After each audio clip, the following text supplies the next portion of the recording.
Welcome to Stellar Newsio. News YouTube News Hub. Stellar News PH, YouTube News Channel. Subscribe now.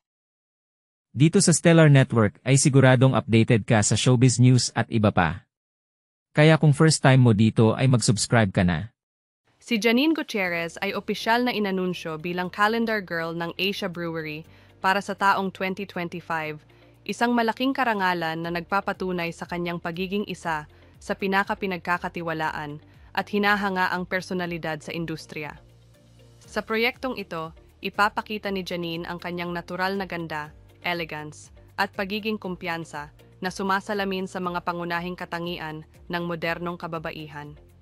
Ang mga larawan para sa kalendaryo ay sumasalamin sa temang empowerment at sophistication na layuning magbigay inspirasyon hindi lamang sa mga kababaihan, kundi sa lahat ng tumitingala sa kanya bilang modelo ng kumpiyansa at tagumpay. Bukod dito, ipinakita rin ni Janine ang kanyang versatility sa iba't ibang looks na isinama sa campaign, mula sa casual hanggang glamorous styles. Sa isang panayam, inihayag ni Janine ang kanyang pasasalamat sa Asia Brewery sa tiwalang ipinagkaloob sa kanya at ang excitement sa pagiging bahagi ng makasaysayang tradisyon ng brand. Ayon sa kanya, isang malaking karangalan na mapabilang sa mga iconic calendar girls ng Asia Brewery. Sana ay magbigay inspirasyon ako sa marami sa pamamagitan ng proyektong ito. Ang Asia Brewery ay kilala sa kanilang mga makabago at maimpluwensyang campaign na nagtatampok ng mga kilalang personalidad bilang kanilang mga modelo. Ang pagpili kay Janine ay nagpapakita ng kanilang commitment sa pagpapalakas ng modernong imahen ng kanilang brand habang ipinagdiriwang ang kagandahan at talento ng Pilipina.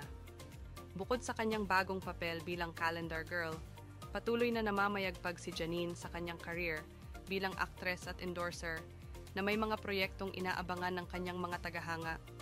Sa pamamagitan ng kampanyang ito, mas pinatatag niya ang kanyang posisyon bilang isang simbolo ng husay at karisma sa industriya. Sa mundo ng showbiz ngayong 2025, dalawang magagaling na aktres ang nagbabanggaan bilang mga calendar girls ng malalaking alcoholic brands. Si Janine Gutierrez ay itinanghal bilang calendar girl ng Asia Brewery na nagtatampok ng elegante at modernong imahe na sumasalamin sa empowered Filipina. Samantala, si Kim Chiu naman ay muling kinilala bilang mukha ng Ginebra San Miguel, isa sa pinakatanyag na calendar campaign sa bansa. Parehong gumawa ng ingay ang kanilang mga calendar shoot na nagpakita ng kani-kanilang natatanging estilo. Si Janine, sa kanyang makabagong interpretasyon ng beauty at confidence, ay sumasalamin sa premium image ng Asia Brewery.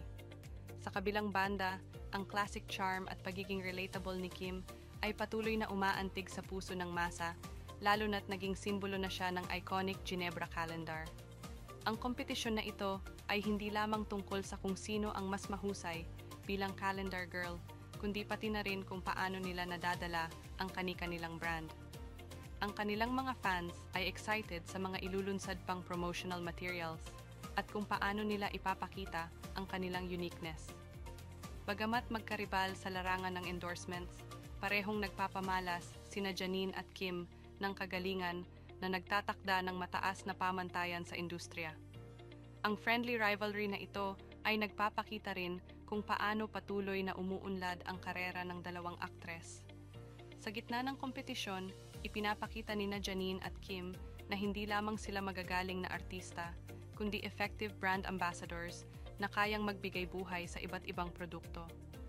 Ang rivalry ng mga fans ni Kim Chiu at Janine Gutierrez ay muling nag-aalab matapos silang maging calendar girls ng dalawang malalaking alcoholic brands. Ang pagkakaroon ng parehong endorsement ng dalawang kilalang aktres ay nagbigay daan sa mas intense na kompetisyon at nagdulot ito ng mas marami pang diskusyon at pag-aaway sa social media.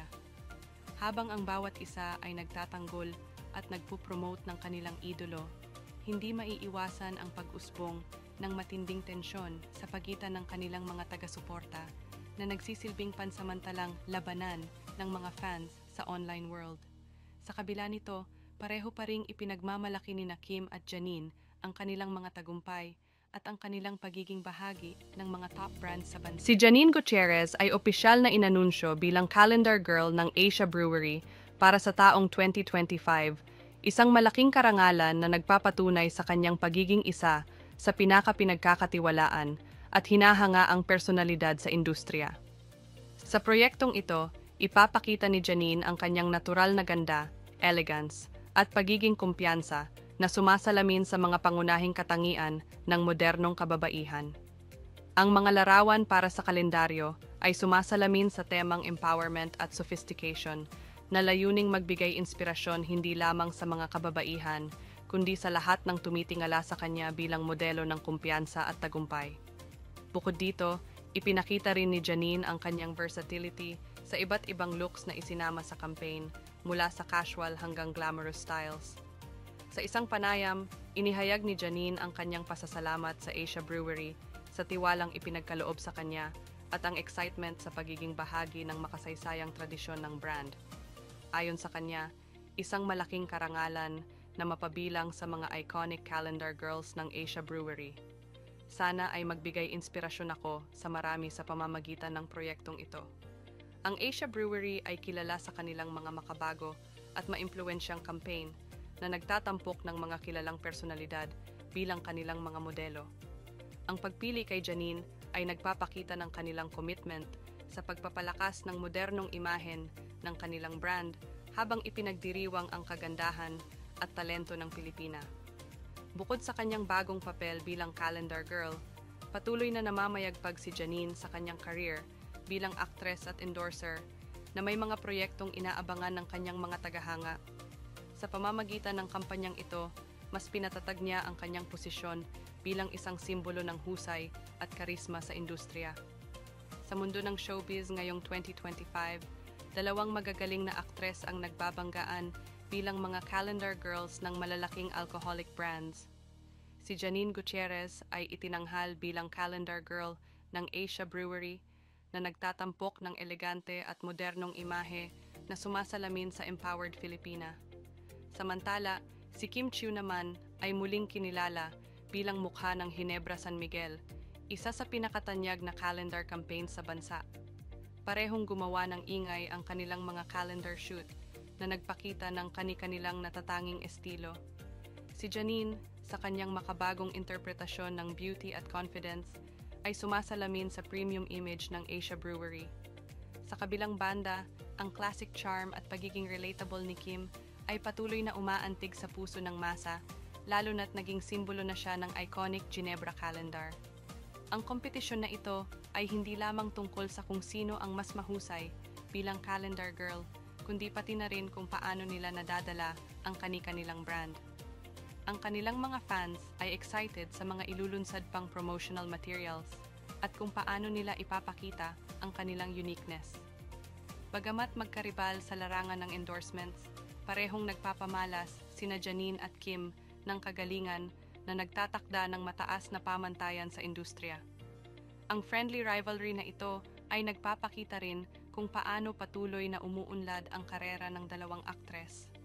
Sa gitna ng kompetisyon, ipinapakita nina Janine at Kim na hindi lamang sila magagaling na artista, kundi effective brand ambassadors na kayang magbigay buhay sa iba't ibang produkto.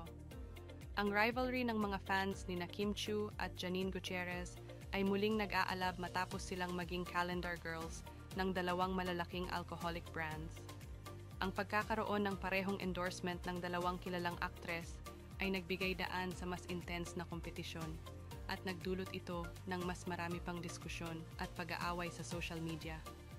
Habang ang bawat isa ay nagtatanggol at nagpupromote ng kanilang idolo, hindi maiiwasan ang pag-usbong ng matinding tensyon sa pagitan ng kanilang mga taga-suporta na nagsisilbing pansamantalang labanan ng mga fans sa online world.